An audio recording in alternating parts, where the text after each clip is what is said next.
नमस्कार दोस्तों, मैं हूं दिनेश के वोरा। बहुत बहुत स्वागत है डेली न्यूज़ इंडिया 1.0 में। दोस्तों, कश्मीर में 2 दिन पहले जो हुआ वो अनप्रेसिडेंटेड है।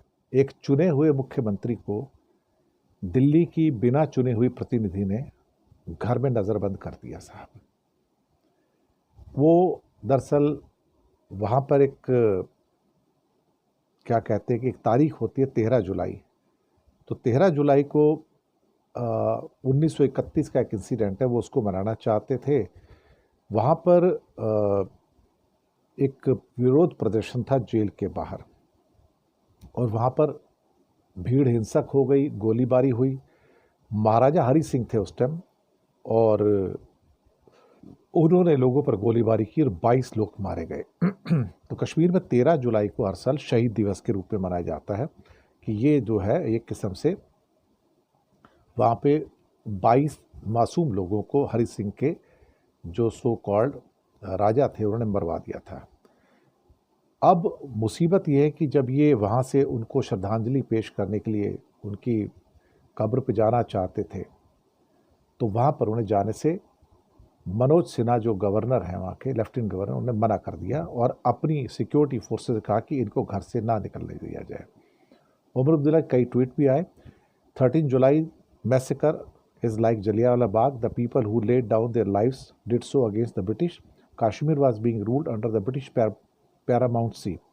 What a shame that true heroes who fought against British rule in these forms are today projected as villains only because they were Muslims. We may be denied the opportunity to visit the graves today, but we will not forget their sacrifice. अब उसके आगे दरअसल उनका ये भी है कि हम किसी के गुलाम नहीं। उमर अब्दुल्ला ने मज़ार शुहादा की दीवार फांद कर फातिहा पढ़ा और ये अपने आप में मुझे लगता है कि जहाँ पर उनको रोका गया था कि उनका फिर एक और ट्वीट आता है कि this the physical grappling I was subjected to but I am made of external stuff and was not to be stopped. I was doing nothing unlawful और इलीगल।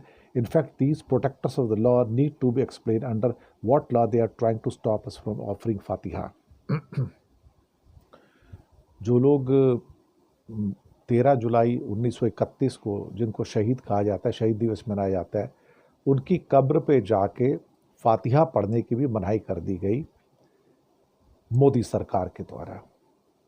आप सोचिए कि कश्मीरियों को आज़ादी देने के नाम पर और कहा कि उनको गुलामी से मुक्ति देने के नाम पर आप उनके इलेक्टेड मुख्यमंत्री को घर में नज़रबंद कर देते हैं। आप उसको मुंह नहीं करने देते। आप उनको फातिहा पढ़ने के लिए कब्रिस्तान में नहीं जाने देना चाहते। इतना खौफ है क्या आपको?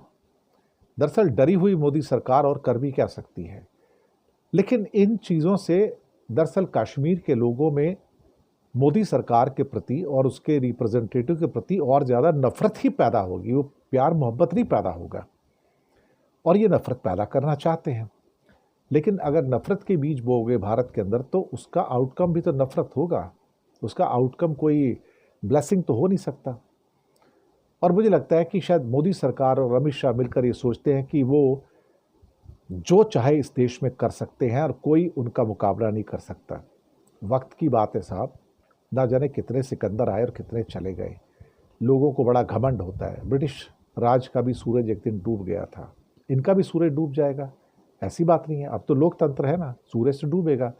लेकिन उमर अब्दुल्ला को अपने घर में नज़रबंद करना, उसकी अपनी पुलिस के द्वारा उसको रोका जाना कि तुम नहीं जा सकते वहाँ पर, शर्मनाक है।